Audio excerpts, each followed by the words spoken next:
A few weeks ago, I lost my dad after he struggled with his health for a long time. My name is Kelly, and sometimes I find myself wishing I could have introduced him to his grandchildren. This thought always brings a heavy sigh. 5 years ago, when I was 37, I got married. On that happy day, my dad and I made a special promise I would be the first to tell him if I was expecting.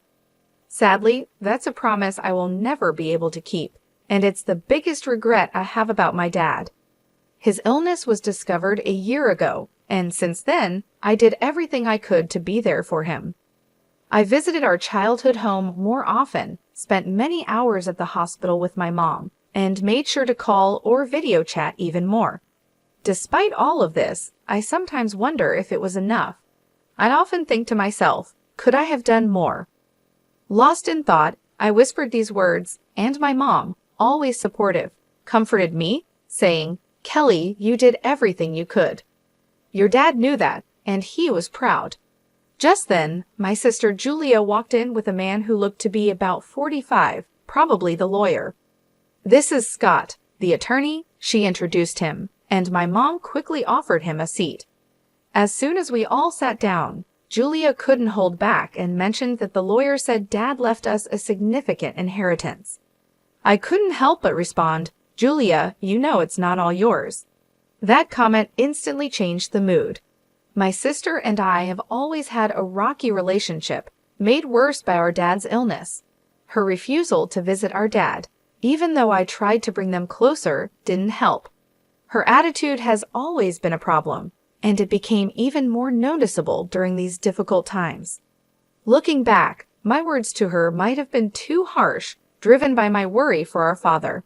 However, her response didn't make things better. "You're an adult. There's no need to be so stubborn," I pointed out, to which she snapped back, "I'm not being stubborn. Living in the city and traveling to the countryside isn't as simple as you think. It's just a 5-hour drive." I responded, but she argued back, saying that those 5 hours aren't just about time, it costs money. And yes, money is important to her. She told me she's busy and asked me to stop bothering her. That ended our conversation. Despite the distance, I always thought she could make an effort to visit now and then. This belief was a big reason why our relationship started to fall apart. In the end, she never visited our father, and the distance between us only grew. The tension in the room increased until the lawyer stepped in and suggested we all take a moment to calm down. I apologized, saying, "I'm sorry," which seemed to make things a bit better. The lawyer then explained, "As I mentioned over the phone, I'm here about your father's will." My mother, looking confused, asked quietly, "When was this arranged?" The lawyer replied, "A few weeks before he passed. Your father reached out to me. He asked you to come to the hospital?" My mother asked. The lawyer answered, "Yes, I drafted the will there with him, and his primary doctor was there too. It was arranged that the doctor would notify me after your father passed, which is why I contacted you now." The lawyer then took out a white envelope and placed it in front of us. Recognizing my father's handwriting on the envelope, I whispered, "That's definitely Dad's handwriting." Julia, visibly impatient, demanded, "Just get on with it." "What does it say? You know I'm busy." The lawyer, with a slight smile, opened the envelope. Inside, there was a single piece of paper outlining the inheritance, the house, some land, some savings, and a storage shed. We knew about the house and the land, but the mention of a storage shed was new to me.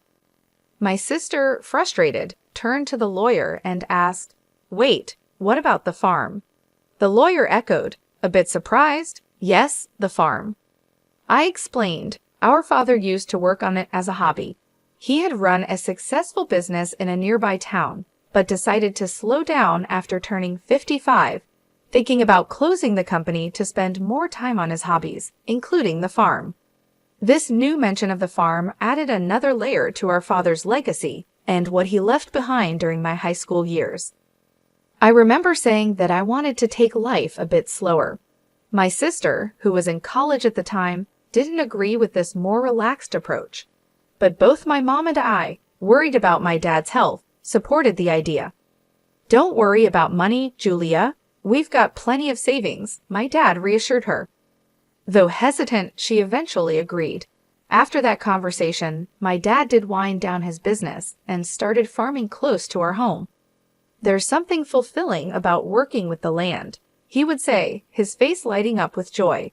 Seeing how happy he was made me feel that we made the right choice, though Julia seemed less convinced.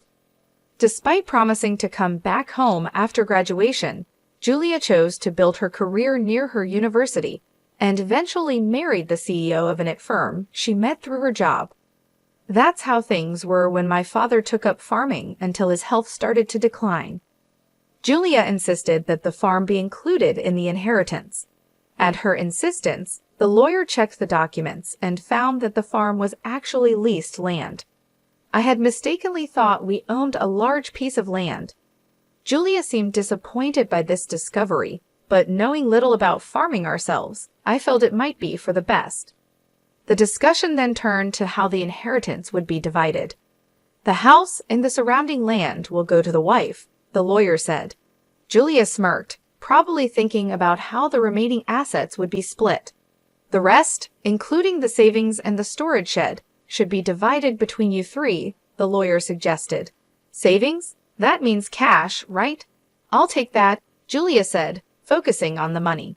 "The total savings amount to approximately $300,000, and this sum is not subject to inheritance tax," the lawyer informed us. "I want the $300,000 in cash," Julia declared, feeling like she had won. But this didn't sit well with me, and I spoke up. "Hold on, I don't agree. Why should you get all the cash?" I protested. "Because I'm the eldest," she argued, as if that settled it. "Fine, you can have the storage shed. What's that even worth anyway?" she added dismissively, turning back to the lawyer for more details. "It's the shed next to the farm. Whoever inherits it will own the structure, the land it's on, and anything inside it," the lawyer explained. Suddenly, Julia's attitude changed when she heard there was additional land. It struck me as odd that, even though she was married to a successful CEO, her desire for more seemed never-ending. As the lawyer explained more about the storage shed, he mentioned it came with a small piece of land, about 90 square feet, roughly the size of a small bedroom.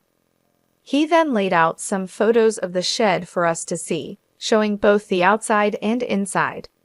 The shed looked quite run down from the outside, and inside it only had simple gardening tools like hoses, scissors, and shovels, nothing that seemed particularly valuable. My sister made a face of disgust when she saw the photos. "I don't want this," she said, looking closely at the images. They really just showed everyday items, more valuable for their memories than for money. "Fine, you take the cash. I want nothing to do with that old shed," she said, clearly wanting to distance herself from what she saw as a worthless inheritance. "Hold on, that seems unfair," I protested, realizing how uneven the division was. My sister quickly agreed to take the cash, knowing it was the more valuable option, leaving me with what she saw as worthless. Her insistence made me feel trapped, especially when my mother said, "As long as Julia doesn't complain later, I see no problem with this arrangement."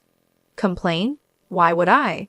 Julia quickly agreed, satisfied with getting the cash, leaving me with the shed. I couldn't hide my disappointment, but before I could argue more, Julia dismissed my concerns, accusing me of being too sentimental. "You care more about our father than money, right?" she challenged, leaving me momentarily speechless. It's true that family should be valued over money, but her quick decision left me feeling unsettled. In the end, my mother inherited the house and land, Julia happily took all of Dad's savings, and I was left with the neglected shed. After agreeing to the division, Julia even signed a document promising not to dispute how the inheritance was split, laughing confidently as she did so. I couldn't contain my frustration and later expressed my disappointment to my mother. "Why didn't you support me?" I asked, feeling let down. My mother insisted she had helped, claiming that her involvement made sure I got the shed. "But I'm not happy with just the shed," I argued, unable to see its value. You might find something unexpectedly wonderful if you give it a chance, my mom suggested, trying to be optimistic. Despite my frustrations, her words sparked a faint glimmer of hope. Maybe there was more to the shed than it seemed, a thought that left me wondering. I tried to make sense of the day's events. After getting the key from the lawyer, I walked to the shed, which was beside a field about 15 minutes away from our house. The path was quiet and rarely used, adding to the peaceful yet somber atmosphere. The field, which my father had leased until he recently went into the hospital, was now empty, giving the place an untouched and solemn feeling. When I unlocked the shed, I was greeted by a thick layer of dust, showing how long it had been neglected. "Wow, it's really dusty," I said, noticing the heavy scent of disuse in the air. Even though I felt a bit disappointed at first, I still hoped to find something special of my father's, maybe a keepsake hidden inside. As I looked around the shed, it quickly became clear that it was just a simple space filled with farming tools. These items might have held sentimental value, but they didn't seem particularly special at first glance. I thought to myself, maybe I should just take what's inside for now, as I scanned the dim and cluttered surroundings. Then I noticed something odd about the shed's size. It seemed smaller on the inside than it did from the outside, which puzzled me. Was it a trick of the light, or was my mind playing tricks on me? I stepped outside to get a better look, still curious about the strange difference. Driven by curiosity, I decided to explore the outside of the shed. As I walked around to the back, hidden among a dense group of trees, I found a second door. "Wait, another entrance?" I gasped. From inside the shed, there had been no sign of this door. It looked like there was only one way in and out. This discovery hinted at a hidden space, only accessible from this secret back door. A surge of excitement rushed through me. Could this be one of Dad's secrets? He loved surprising us, always finding joy in the unexpected, like the surprises he planned for my birthdays. The memories brought tears to my eyes as I re-entered the shed, determined to find the key to this hidden door. After a thorough search, I was ready to discover what lay beyond it. I found 4 keys cleverly hidden inside the handle of a shovel. Excited, I rushed to the back door and tried one of the keys. With a satisfying click, the door swung open. Inside this small, hidden space stood a large safe, alone and imposing. "Is this from Dad's company?" I wondered aloud, as a flood of questions filled my mind. What secrets did it hold? Was this my father's way of leaving a final piece of himself behind? The discovery hinted at parts of my father's life that I had yet to uncover, like a personal treasure hunt he had left for me to explore. I immediately recognized the safe as the one that used to sit in the corner of my father's office, a familiar sight from my childhood. Seeing it brought a wave of nostalgia over me. This safe was a real connection to my father, making the inheritance feel even more meaningful. Knowing my dad, this felt like just the beginning of his final surprises for me. "There's got to be more," I whispered to myself as I used the 3rd key to unlock the safe. The door creaked open, revealing contents that left me completely amazed, an unexpected legacy. Realizing how important this discovery was, I quickly secured the safe and went to tell my mother. Later, with my husband's help, we moved the safe from my parents' home. It occurred to me that these valuable items, likely part of my inheritance, might have tax implications. Wanting to handle this properly, I decided to seek legal advice. Following the lawyer's suggestion, I contacted a certified public accountant, CPA, recommended by a friend to help navigate the possible tax issues. This professional took care of the complicated details, making sure everything was in order. A year passed as we dealt with these matters when, unexpectedly, my sister showed up at my home. Her visit was surprising, especially considering our strained relationship over the inheritance. I was just in the area, she claimed, but her uneasy behavior and the fact that we lived 20 minutes apart made her visit seem less than casual. Despite our complicated history, I invited her in. After serving coffee, she seemed restless and finally asked, "Did you win the lottery or something?" Her question puzzled me. I never played the lottery, and it wasn't the time for my husband's holiday bonus. "What are you getting at?" I asked, trying to understand her point. I finally asked her to clarify her strange accusations. Her mood shifted suddenly to irritation. "Are you making fun of me?" she accused. Her reaction confused me even more, as her question seemed completely unexpected. I had no idea what made her think I had come into a lot of money, especially since only my family knew about the mysterious contents of the safe. My sister was filled with curiosity about money, insisting that I must have received a significant amount. She told me about a recent conversation with our aunt in the city, who unknowingly sparked her curiosity. Our aunt mentioned receiving a $5,000 gift card from me as a thank you for visiting our father during his illness. This gesture led my sister to wildly speculate that I had stumbled upon some unexpected fortune. "You've come into some money, haven't you? Just admit it," she pressed, looking for answers. Understanding what had led to her questions, I sighed, which only irritated her more. "What's with the attitude? Are you making fun of me?" she demanded.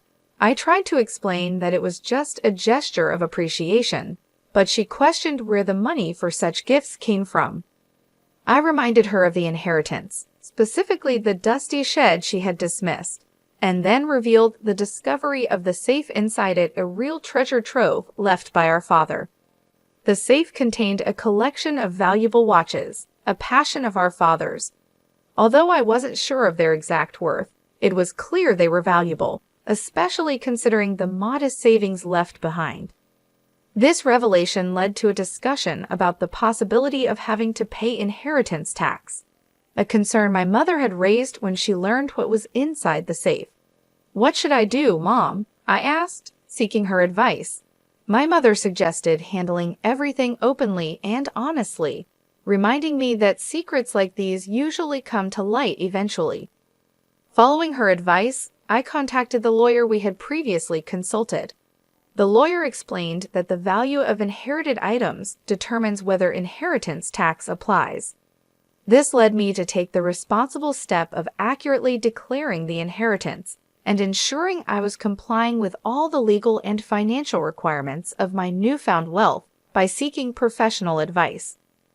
I found out that a certified public accountant, CPA, could help manage the valuation and tax obligations of the inherited watches for me. Trusting the CPA with this task, we discovered that the collection was worth an incredible $500,000. Because of their high value, it was clear that inheritance tax needed to be paid. The sensible advice was to keep only the watches that held sentimental value to me and sell the others to someone who could appreciate and afford them. This approach not only made financial sense, but also felt right emotionally. From the money made from the sale, I was able to cover the inheritance tax and also send gift cards to relatives who supported us during my father's illness. This is what had sparked my sister's curiosity. Among the keepsakes, I chose to keep my father's pocket watch. It wasn't worth much in terms of money, but it was rich in memories. I shared this story with my sister, showing her the pocket watch and trying to explain its sentimental value. However, her reaction was lukewarm. She seemed more interested in what was sold than what was kept. When she asked about the remaining watches and the safe, I told her it was our mother's house and explained its size and importance to our father's business.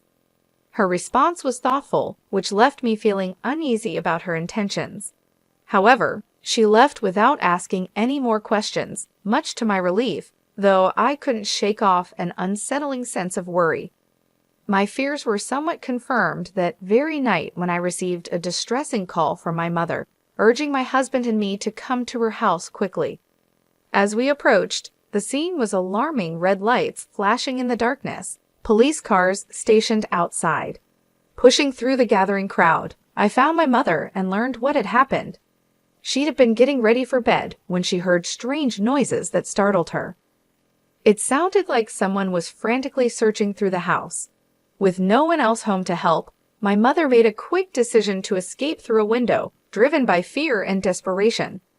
Her description of the situation was unnerving, painting a picture of a night filled with panic and uncertainty.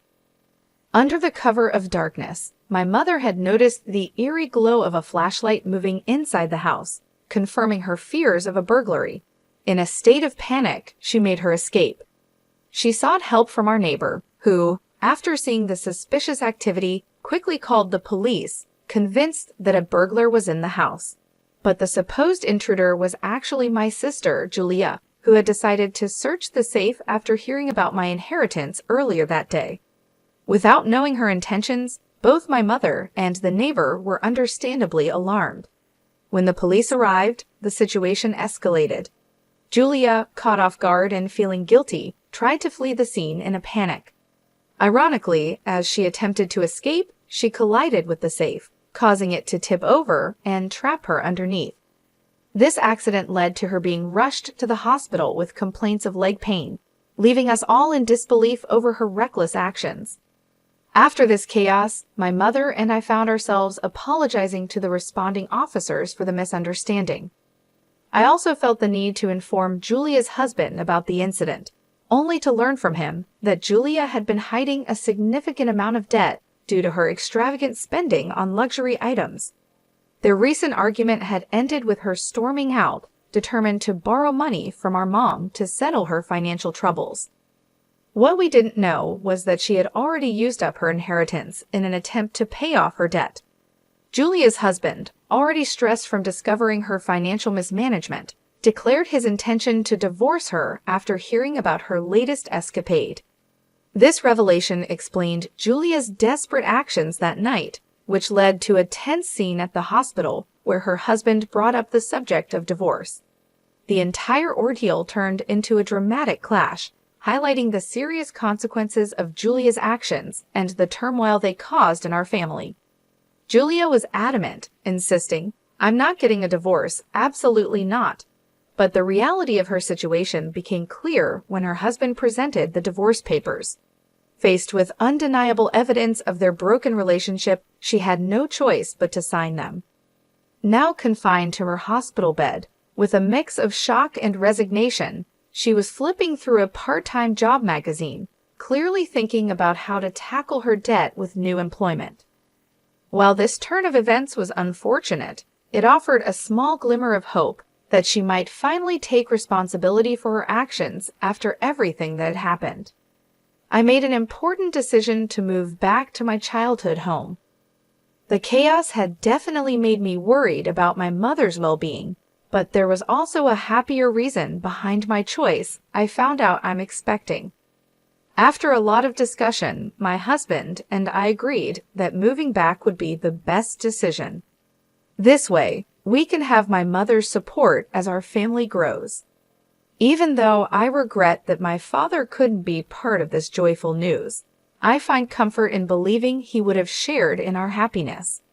As I step into this new chapter, the excitement of welcoming a healthy child fills me with peace and hope for the future, despite the recent family troubles.